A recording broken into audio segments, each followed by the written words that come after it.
Alhamdulillahi Rabbil Alamin. Wassalatu wassalamu ala rasulina Muhammadin wa ala alihi wa sahbihi ajma'in wa tabi'ina lahu bi ihsanin ila yawmiddin. Wa ashhadu an la ilaha illa Allah wahdahu la sharika lah. Wa ashhadu anna Muhammadan abduhu wa rasuluh. قال الله تبارك وتعالى يا أيها الذين آمنوا اتقوا الله حق تقاته ولا تموتن إلا وأنتم مسلمون يا أيها الناس اتقوا ربكم الذي خلقكم من نفس واحدة وخلق منها زوجها وبث منهما رجالا كثيرا ونساء واتقوا الله الذي تساءلون به والأرحام إن الله كان عليكم رقيبا يا أيها الذين آمنوا اتقوا الله وقولوا قولا سديدا يصلح لكم أعمالكم ويغفر لكم ذنوبكم ومن يطع الله ورسوله فقد فاز فوزا عظيما إن أصدق الكلام كلام الله وخير هدي هدي محمد صلى الله عليه وسلم وشر الأمور محدثاتها وكل محدثة بدعة وكل بدعة ضلالة Falënderimet I takojnë Allahut Azza wa Jall, krijuesit gjithësisë. Paqja lavdërimi I Tij qoftë me më të mirin e pejgamberëve dhe vullën e tyre Muhammedin alayhi salatu wassalam, familjen dhe shokët e tij dhe gjithë ata që pasojnë atë deri në fundin e kësaj bote. Dëshmojmë se askush nuk meriton të adhurohet përveç Allahut, një I vetëm I pashoq.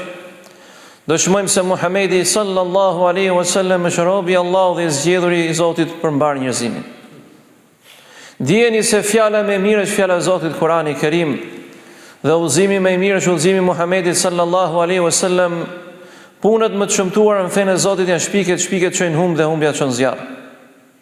Nderuar vëllezër dhe motra, besimtarë dhe besimtare, tema e sotme ligjërohet jo si hoxh por si prind, duke qenë se neve si muslimanë, si besimtar, kemi halle të përbashkëta në realitetin ton shqiptar. Dhe ju e dini që të gjitha ligjërimet që mbahen në këtë xhami lidhen pikërisht me realitetin shqiptar, shoqëruar me argumente nga Kurani, Suneti, historia e pejgamberëve, sahabëve, tabiinëve, historia e popujve dhe shembuj të ndryshëm aktual që njerëzit kuptojnë realitetin ku jetojnë, pozitën që kanë, vendin, hallin që kanë e tjera me radhë. Dhe është problemi I adoleshencës, pra çfarë hallesh dhe probleme kanë të rinj dhe të reja tona sot. Prandaj Zoti Xhelle Xhelalu kur sjell shembuj në Kur'anin Kerim, nuk merr shembuj të cilët që kanë nevojë për udhëheqje që duhet I ndjekim, nuk sjell individ tjetër përveç pejgamberëve të tij. Dhe me gjitha solli si shembull pejgamberin ton alayhi salatu wassalam, si prind, si edukator, si udhëheqës, si bashkëpunëtor, si mësues, si luftëtar, si njeriu model në gjitha aspektet e jetës. Prandaj dhe thot, laqad kana lakum fi rasulillahi uswatun hasana. Tek I dërguar I Zotit keni shembull më të mirë.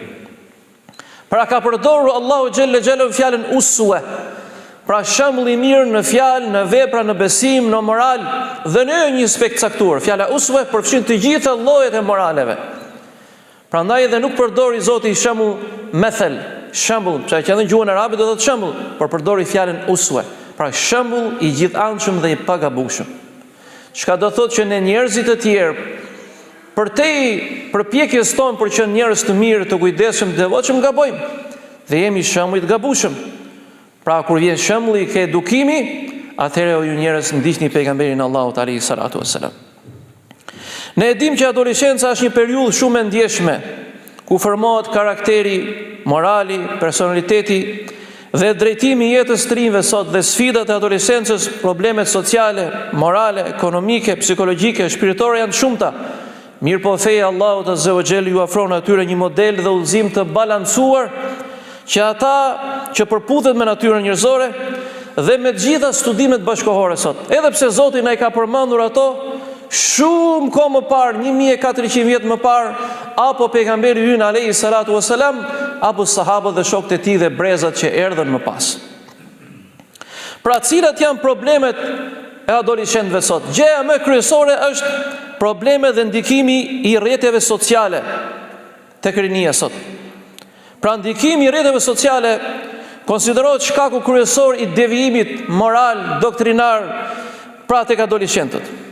Pra modeli I pakontrolluar vëllezër, mungesa e mbikëqyrjes, kontakti me njerëzit e gabuar dhe sjelljet e papranueshme, të cilat sjellin klikime nëpër Facebook, në YouTube e tjera me radhë, janë bërë modele suksesi tek shumë të rinj dhe të reja sot. Por a mund t'i gjejmë kësaj sjellje neve shembuj sot në Kur'anin Kerim? Po. Allahu Azza wa Jall thot në Kur'anin Kerim, pra I drejtohet pejgamberit dhe sahabëve të tij, alayhi salatu wassalam. Wa in tuti akthara man fil ardi yudillunaka an sabilillah. O Muhammed, nëse I bindesh shumicës atyre që janë tokë njerëzve, do të largojnë ty, do të devijojnë ty nga rruga e Zotit subhanahu wa taala. I yattabi'una illa dhanna wa inhum illa yakhrusun. Sepse ata nuk ndjekin vetëm hamendjet e tyre, dëshirat e tyre dhe nuk bëjnë gjë tjetër vetëm se gënjejnë. Pra ajeti drejt për drejt Allahu e ndalon pejgamberin alayhi salatu wasalam dhe sahabët që të ndjekin shumicën e njerëzve. Modeli I rini sot ja si të gjithë njerëzit, çfarë bëjnë njerëzit? Ai tha kështu, ai foli kështu, ai këndoi kështu, ai bëri këtë veprim. Pra duke marrë si modele njerëz që ndoshta shumica e tyre mund të jenë dhe ordiner që ju njohni në shoqëri. Dhe ne qeshim, gëzohemi, I marrim ata si modele, ja filani u bëj pasur për klikime tjera me radhë. O ju vëllezër dhe motra, o ju të rinj dhe të reja, këta nuk janë modele. Këta janë njerëz që do të harrohen shpejt në historinë e njerëzimit. Ju betohem në Allahun që as nuk do të kujtohen mbas 5 apo 10 vitesh. Muhamedi ynë alayhi salatu wassalam ka 1446 vjet që kujtohet. Kurani ynë, shokët e tij, historia e tij, morali I tij, biografia e tij, luftrat e tij, sinqeriteti I tij, edukimi I tij, sjellja e tij, shembulli I tij do të jetë deri në ditën e Kiametit. Dhe për këtë I sfidoj të gjithë sociolog, psikolog, historian.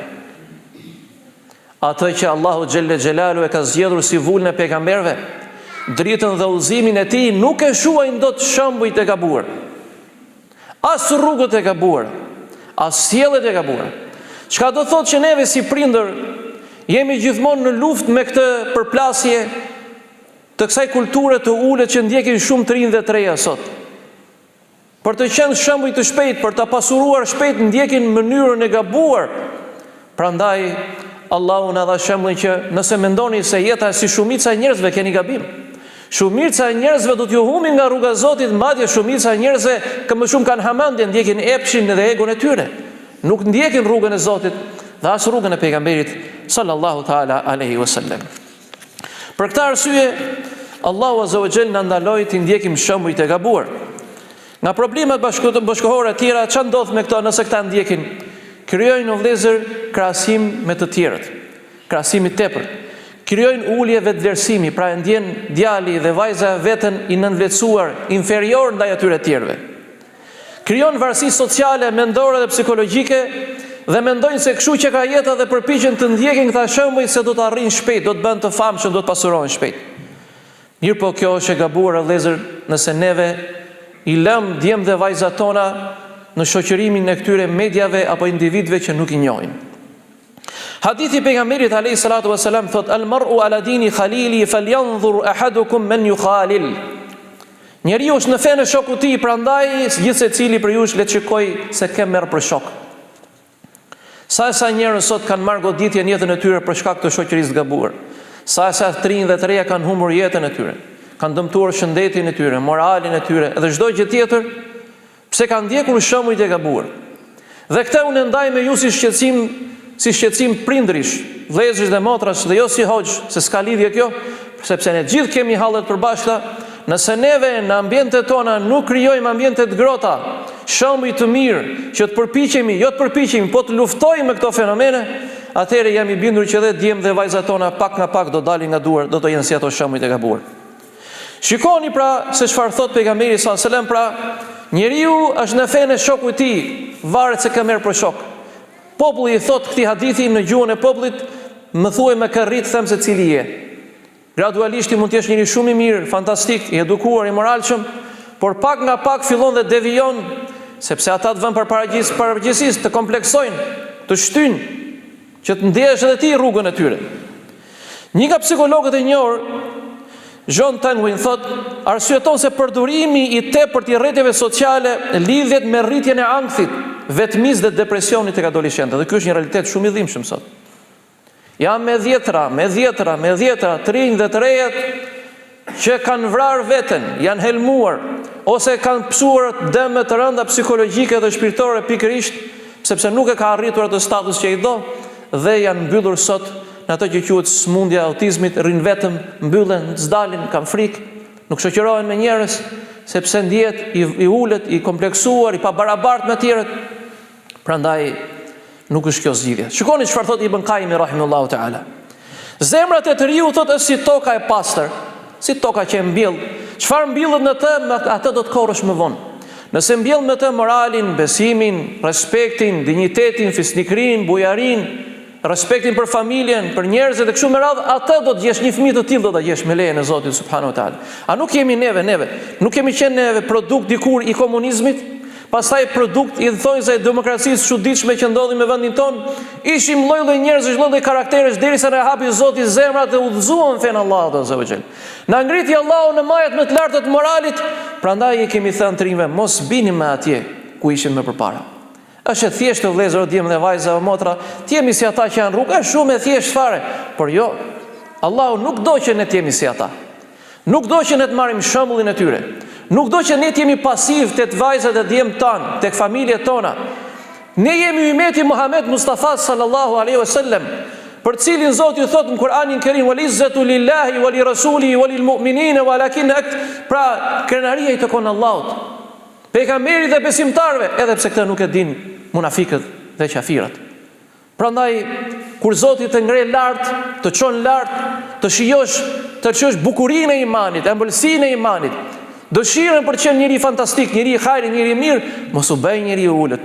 Mos e shit imanin tënd, mos e shit besimin tënd, mos e shit moralin tënd, mos e shit karakterin tënd. Ju betojmë në Allahun që çdo mirësi do t'ju vi, andej nga se prisni ju. Prandaj mos bini viktim e këtij realiteti të dhimbshëm që ne kemi sot. Problemi i dytë të vëllezër është presioni i grupit dhe i shoqërisë ku ai jeton, ambienti që frekuentojnë sot adoleshentët.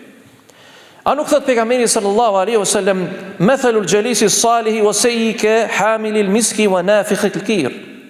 Shembulli i shokut mirë dhe i shokut keq është si shembulli i atij që shet parfume. Pra, ose do të fali pak nga parfumi, ose ti do të blesh, ose do të marrësh aromën e mirë nga parfumi me atë që rri. Kurse shembulli i shokut keq është si farktari, ose ti djeg rrobat, se till zanatkar, ose do vish ere keqe për shkak të hekurit që nxehet dhe godet.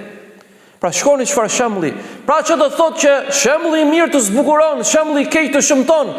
Pra era e keqe do të thotë do apo s'do ti do të ndikohesh nga opinioni i njerëzve.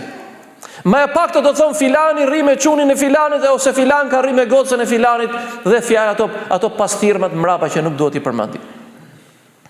Prandaj vëllezër dhe motra, neve nuk kemi njerëz për sosë, dhe s'kemi kërkuar për sosmërinë dhe Allahun nuk e ka kërkuar që tillë Kur'anin Kerim. Por kjo nuk do të thotë që ne të jemi njerëz të ulët, të bëjmë sjellje të ultra dhe morale të pista. Tjetra vëllezër, shumica e sjelljeve të rinjve, thot Albert Bandura, një psikolog tjetër, shumica e sjelljeve të rinjve sot thot formohet përmes imitimit mjedisit. Pra me atë që rrim neve sot, me ata që shoqërohemi sot. Sa më shumë ti lësh njerëzit në këtë lloj formë, në këtë lloj shoqërie, më shumë shturen dhe degradohen. Imam Ghazaliu rahimullahu taala thot shokët janë ndikuesit më të fortë të zemrës, veçanërisht te të rinjt. Pra është detyra jon t'i këshillojmë, është detyra jon të flasim, është detyra jon t'i orientojmë, është detyra jon të jemi të qëndrueshëm përballë këtyre sfidave si prindër. Sepse shumë prej të rinjve të rejave nuk e din dëmin dhe dobin, por nuk e din pasojën, se sa të madhe ka pasojën e keqja që ata bien. Pra ata bien, bëjnë gabime, thot po kjo ishte gabim, po çfarë pasojë ka më pas, ata nuk e din këtë, nuk e vlerësojnë dot. Sepse mosha e tyre nuk e vlerëson dot pasojën e rëndë që kanë sjelljet dhe veprat e gabuara. Problemi i tretë vëllezër është morali urtë. Dobësimi i ndjenjës së turpit shpihen dobësimin e moralit, dhe dobësimi i moralit shpihen në humbin e përgjegjësisë. Pejgamberi sallallahu alaihi wasallam ka thënë: "El haya'u min al iman", turpi është degë e besimit. Turpi është degë e besimit. Në hadithin tjetër thot pejgamberi islam tastahi fasna ma'shit, nëse nuk ke turp bën çfarë duash. Pra nga shenjat e fundit kiametit, thot Ibn Mesudi, është humbja e turpit, radhiyallahu ta'ala anhu. Psikologu Jonathan Haidt thot se ndjenjat morale si turpi dhe ndërgjegja formohen nga mjedisi dhe edukimi. Humbja e tyre prodhon sjellje të zhveshura nga kontrolli moral. Pra, po ju japim ajete kuranore, hadithet profetit, fjalë sahabësh, fjalë dietarësh të Islamit. Pra shikoni o vëllezër se çfarë ndodh me shoqërinë dhe trinë dhe të reja tonë. Imam Ibn Taymija rahimahullahu taala thot, nuk ka moral më përmirësues të shpirtit se turpi. Në momentin që njeriu e humb turpin, del tek fjala e profetit i bën të gjitha, sepse ai nuk e di pra se çfarë është turp. Problemi i katër është imitimi i modeleve të gabuara. Allahu thot Kur'anin Kerim: "Waddu law takfuruna kama kafaru fatakunu sawa." Ata dëshirojnë që dhe ju të mohoni siç mohuan ata që të jeni të një lloj të barabartë. Në ajetin tjetër thot Allahu: "Wallahu yuridu an yatuba alaykum." Zoti do që t'ju pastroj, t'ju pranoj pendimin. "Wa yuridu alladhina yattabi'una ash-shahawati an tamilu maylan 'azima." Kurse ata cilët ndjekin epshin dhe egot e tyre doni që dhe ju të jeni si ata, të devijoni nga rruga e Zotit subhanahu wa taala. O ju vëllezër dhe motra, shpeshherë habitem, çfarë keni gjetur të gabuar në fenë islame? Me këtë unë me shumë modesti, jo si hoxh por si prind ju sfidoj. Çfarë keni gjetur të gabuar në fenë islame që neve nuk qëndrojmë dot në të? Që neve kur përballë me disa sfida devijojmë, rrëshqasim, gabojmë. Çfarë keni gjetur të gabuar? Janë vetëm gjëra që ju ruajnë nderin, ju ruajnë jetën, ju ruajnë gjakun, ju ruajnë pasurinë, ju ruajnë familjen, ju ruajnë moralin, ju ruajnë prestigjin, integritetin, figurën tek njerëzit. Tek Allahu mbi të gjitha. Prandaj nuk është shembull shumica, po shembull janë ata njerëz, ajo pakicë e cila ecën në rrugën e Zotit dhe reziston në të. Imam Ibn Taymija rahimahullahu taala çfarë thot? Njeriu formohet nga ata që imiton. Kurse Fudail ibn Iyadi rahimahullahu taala thot, njeriu kur nuk gabon derisa të marrë për shembull gabuar. Pra njeriu është në hajër, në mirësi, derisa të marrë shembullin e gabuar dhe pastaj hapet problemi dhe zgjerohet deri atje sa që nuk ka çfarë të bëjnë me njerëzit.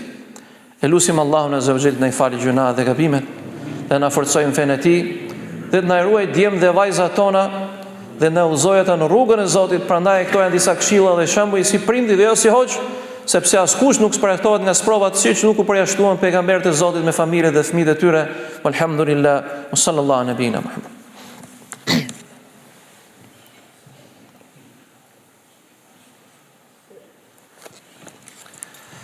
Alhamdulillahi rabbil alamin. Wassalatu wassalamu ala rasulina Muhammedin wa ala alihi wa sahbihi ajma'in. Falënderimi takon Allahut azza wa jall. Paqja lavdërimi i tij qoftë mbi vullën e pejgamberëve Muhammedin alayhis salam, familjen dhe shokët e tij dhe gjithë ata që pasojnë atë dinin fundin e kësaj bote. Nga problemet e tjera vëllezër është ekonomia dobët familjare. Dhe kur flasim për ekonominë familjare, një nga gabimet që bëjnë sot shumë prindër është se e krahasojnë termin e ekonomisë familjare me termin e ekonomisë familjare të një vendi tjetër.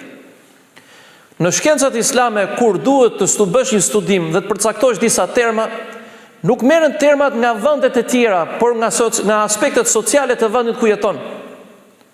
Pra, njerëzit e quajnë veten të varfër se marrin rrok, burrë, grua dhe ushqen, mraftueshëm dhe pranueshëm.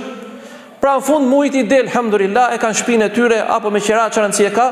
Pra jetojnë në një formë dhe një mënyrë që akoma shoqëri Zotit nuk janë shtrirë dorë njerëzve. Nuk janë në një super luks, pas një fukarallëk. Ky është luks për shoqërinë ku ne jetojmë. Me termat dhe hallet dhe problemet dhe statusin ekonomik që ka shoqëria dhe sociologjik. Çfarë do të thotë që ti ke një jetë mjaftueshme të pranueshme? E ke ushqimin, e ke veshmbathjen, e ke shtëpinë, e ke strehimin, të del fundi muajit, alhamdulillah, ndonjëherë me pak vështirësi, ama nuk e shtrin dorën njerëzve. Ky është luks. Sepse po ta bëjmë neve krahasimin e termit ekonomik me Palestinën, ne dalim jo luks, por super luks, ne jemi mbretër. Kështu që nuk bëhet krahasimi i ekonomisë dhe sociologjik me Italinë, me Anglinë, me Francën, por me vendin ku jeton, me hallat, rrethanat, problemet sociologjike që ne kemi. Ndryshe, po i the fëmijëve tu që ne nuk kemi si ata në Angli dhe në Amerikë, si do rritet, e inferior do rritet. Dhe nga gabimet që bëjmë neve duke qarë hallet ekonomike përpara fëmijëve. Nuk kam, nuk bëj, nuk ashtu, nuk kështu, fillon mendimi i fëmijës tashi ç'a do bëj unë se baba im apo nëna ime nuk ka para. Ky është një gabim që bëjnë shumë prindër. Pra nuk duhet të jetë fëmia të futet çaj hallet e familjes në kuptimin e kujt, e kuptimin ekonomik. Nuk është kjo barra e tij. Ashtu siç është dhe problem tjetër ku 3 dhe 3 sot janë në kulmin e luksit dhe nuk e kanë kulturën, edukatën financiare që të jenë modest në shpenzime, që mos shpërdorojnë duke kaluar kufit e Allahut azza wa jall. Dhe se po të ishte pasuria në një gjë shumë e madhe, s'kishte pse Zoti thoshte në Kur'anin Kerim elhakumut takathuru hatta zurtumul maqabir. Gara për shtimin e pasurisë ju ka mashtruar ju o njerëz. Sahabi i nderuar Umar bin Khattabi radhiyallahu ta'ala thot, "Ma frikson për të rinj sot dashuria e kësaj bote, sepse shkatron zemrat, pra të prish kalam nga brenda." Shikoni sa shumë të rinj dhe të reja sot ka rënë prej krimit organizuar. Janë ushtarët e gangsterave dhe rrugeqve, trimave që i thonë këta sot fortëve. Të fort. Ku ka të fort me Allahun azza wa jall në këtë dynja? Nuk ka të fort me Allahun, me kaderin e Zotit, me ligjin e Zotit o vëllezër. Nuk ka të fort me madhështinë e Zotit, i fort është Zoti, i madh, i Zoti plot fuqishëm është vetëm Allahu. Mos bini viktime këtyre njerëzve. I forti i tij që nuk je si ai. Të garantoj, beton me Allah, jam më i fortë se gangsterëve të Shqipërisë. Që jeton me ankthin e vdekjes, mendon se do të shpëtoj prokuroria e korruptuar, policë e korruptuar, bodyguardët e korruptuar. Jo, ata e ndjek e gjeli nga mrapa, nuk e lë rahat. Ejne me të kunu, ja ti ki bukun me maut. Kudo që tjeni, thot Allahu, do t'ju kapi vdekja dhe në kështjelët e fortifikuara. Prandaj këto nuk janë shembuj. Shembuj i trimat vërtet janë ata njerëz që sot falen 5 vaktet, që prezantojnë xhami, që janë të moralshëm, që janë fisnik, që janë bujar, që punojnë me ndershmëri, që nuk friksohen. Dhe unë këto nuk i them vëllezër për të goditur njerëz që betohen në Allahun azza. Unë jam prind vet, unë nuk kam sigurinë për fëmijët e mi. S'ka siguri në këtë dynja për asnjërin. Por është nëse ne qëndrojmë fort, ne i krijojmë kushte vetes që të ruajmë djem dhe vajzat tona. Kjo nuk bëhet nga një individ, nga 2, nga 3, bëhet nga gjithë ne. Gjithsecili do të bëjë detyrën e vet. Shkoni çfarë thotë Ryan Deçi, një psikolog tjetër. Materializmi e ul lumturinë dhe rrit ankthin. Ja po sa shumë njerëz u bën pasur sot. Nuk di ku ti çoj parat. Do ja kam treguar shembullin kur hoxha im takohet me një super miliarder në Dubai. Një njeri që nuk e zinte gjumi, merrte ilaçe, psikolog, nuk e zinte gjumi natën. Kjo se kishte halle e vëllezër, s'kishte nuk mund themi e ka garantuar fjetën e tij për 100 breza. Dhe shikonte atë punëtorin e tij nga Egjipti që flinte atij ke rrënjtë palmave rahat. Pa jastik. Tha, sikur të isha dhe unë si ky Allah. Aman e më gjenin e i gjetë bërëm dhe unë si ky. Që është kjo o lezër? Flinte rahat o lezër, nuk ishe miliarder, punëtori thjesht me rrogë. Kurse këta sot i kanë miliarda nuk i zë gjumi, po t'ishe se miliarda pasuria të bënd të lumtur, është mjetë, po jo që të bënd të lumtur, do t'ishin aktorët e filmave që kanë vrarë veten, nuk numrohen, që s'di ku që milionat e trilionat e dollarë, këngëtarët më të famshëm, shkrimtarët më të famshëm, filozofët më të famshëm, nuk do t'ishin vrarë veten sot, nuk do t'hynin në ankthin e drogës, se nuk është thjesht materializmi, ajo çato kënaqësi do në trupi, jo vëllezër, zemra dhe shpirti nuk ha para o djema. Nuk hyn punë paraja fare. Do qetësi, do reati, do të flera ha, do të kënaqet, do të ndjej lumturi, do të ndjej stabilitet, do të jesh qetësi shpirtërore dhe mendore që nuk ekziston sot çdo ditë. Vetëm kur ti i bien sejdë Zotit subhanahu wa taala. Mungesa tjetër vëllezër e edukimit financiar. Shumë të rinj gëzojnë mashallah të mirë ekonomike, i ka begatuar Allahu në familjet e tyre. Mirë po nuk din se si e fitojnë paran, ku e shpenzojnë dhe si e shpenzojnë. Shikoni një hadith që është i saktë dhe të dridhen gjujnë kur e lexon, thot pejgamberi sallallahu alajhi wasallam, la tazulu qadaman 'abdin yawm al-qiyamah. Njeriu nuk lëviz asnjë hap ditën e Kiametit derisa të pyetet për pasurinë e tij, nga e fitoi dhe ku e shpenzoi dhe si e shpenzoi. Do të pyetesh për këtë. Nga fitove pasurinë ti? Si u bëre me makinë kaq i pasur ti? Makinë 50.000 euro, 100.000 euro. Si u bëre? Si e fitove këtë pasuri? A mendon se i hyrë në njërit në hak? A ka menduar në njëri se ato punët e pista që bëjnë shumë të rinj sot, që Ti shfrytëzojnë djemt dhe vajzat tona për gjëra të këqija sot. A mendon ndonjëherë se ajo duaja saj nane që ti dëmton të tjerë, thot, o Zot, thyja qafën filanit. Të ndjek nga mrapa ajo deri ditën se dërgoj shpirtin e Allahut. Të ndjek nga mrapa ju betojmë në Allah, nuk do t'ju ndahet deri momenti që të vijë xheli i Zotit. Nuk është kaq e lehtë vëllezër. Të dëmtosh të tjerët, ti hash hakun njerëzve dhe ti të vazhdojsh bësh gjëra të gabuara, jo. Hiq dorë. Të betohem në Allahun, trimat, fortit, gangsterët, politikanët, gjykatësit, prokurorët, policit, kur të vendosin atje ke qefini, që të laj hoxha atje që të veshë me qefin, nuk janë aty me ata. Kur të fusin nga gropa varre dhe të vinë me lajket, njëri nga i majta, njëri nga i djathta të pyesi, nuk janë aty me ata. Zoti ja fal, thotë, s'kishim çat beniku. Valla, do të ngjelësh vetëm ti me Allahun. Yeseluka rabbuke. Do të pyesi Allah, "Ma rabbuk?" Kush është Zoti yt? "Wa ma nabiyuk?" Kush është pejgamberi yt? "Wa ma dinuk?" Kush është feja jote? Kejfe, si e me iftove këtë pasuriti? Prandaj o vëllezër dhe motra, ju jeni trimat e vërtet për mendimin tim. Dhe këte e them e bindë për trimi i vërtet është ai i cili nuk ndyhet, nuk shitet, nuk blihet, nuk përullet. Në kësaj dynjaje të friqur që se ka gëzuar askush nga ne. As para tan, as ne që jemi sot, dhe as ata që do të vinë nesër. Prandaj duhet të jeni të kujdesshëm në formën dhe mënyrën se si e përdorni dhe si e fitoni pasurinë. Nga problemet e tjera vëllezër që kanë sjellë është problemet psikologjike. Ankthi dhe pasiguria. Allahu thot la tahzan inna Allah ma'ana, mos u trishto se Zoti është me ty. Tawakkal ala Allah. Mbështeti Zotit dhe kush i mbështetet Zotit atij i jep rrugë zgjidhje. Pra Allahu ta ka garantuar rrezikun. Allahu thot forcou, Allahu thot mos u shit, Allahu thot mos u bli. Rreziku i jot është në dorën time o robim, nuk ta merr dot kush. T'ju garantoj unë që pa lindur neve i ka caktuar Zoti rrezikun deri në momentin që të vdisin s'na merr dot kush. Dhe pasardhësve tan po ashtu. Kështu që pse e bëni më? Pse bini viktima o vëllezërit e mi? O ju motra, pse bini viktima? Zoti atë që ka garantuar Zoti për ty s'ka, si themi në shqip birnana ta marri, nuk e merr dot. Është i yti. A nuk i tha pejgamberi alayhi salatu wasalam Ibn Abbasit, ja gulam, o djalosh, ihfadhillah, yahfadhuk, ruaj Allahun, truaj Allahu ty. Ruaj Allahun, truaj Allahu ty. Ruaj Allahun do të gjesh Zotin para vetes. Dhe dije se kur gjithë njerëzit dhe me të qinjë dhe të mirët e tyre, prej gjinjë dhe njerë të mblidhen, bëjnë ty dëm, s'do të bëjnë dëm vetëm ai sa ka caktuar Zoti. Dhe sikur mblidhen bëjnë keq, nuk do të bëjnë keq vetëm ai sa ka caktuar Zoti. Janë tharë vletësh caktuar çështja, mbaroj mohabeti.